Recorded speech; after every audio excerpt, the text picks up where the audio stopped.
Detective John had always been a little scatterbrained. He was the type of detective who could get lost in his own thoughts and forget what he was doing. His colleagues had dubbed him the distracted detective. Despite his forgetfulness, John was a good detective.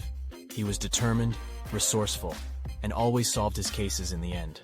But he knew that his lack of focus could sometimes slow him down and make his job more difficult than it needed to be.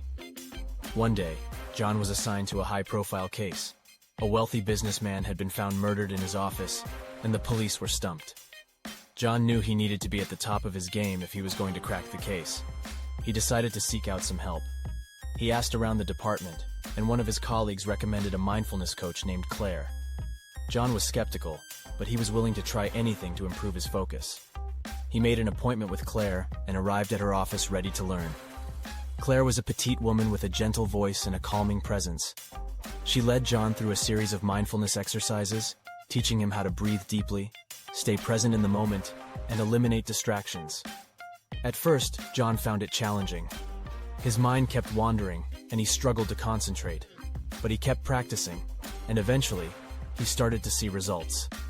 With Claire's guidance, John learned about the power of single tasking.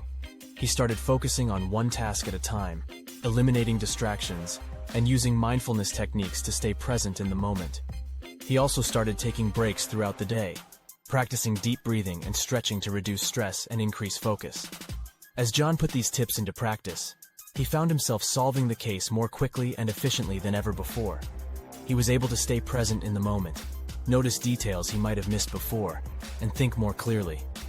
His colleagues were impressed by his newfound focus, and he felt more confident in his abilities as a detective.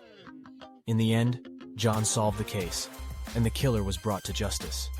He knew that he owed much of his success to Claire and the mindfulness techniques she had taught him.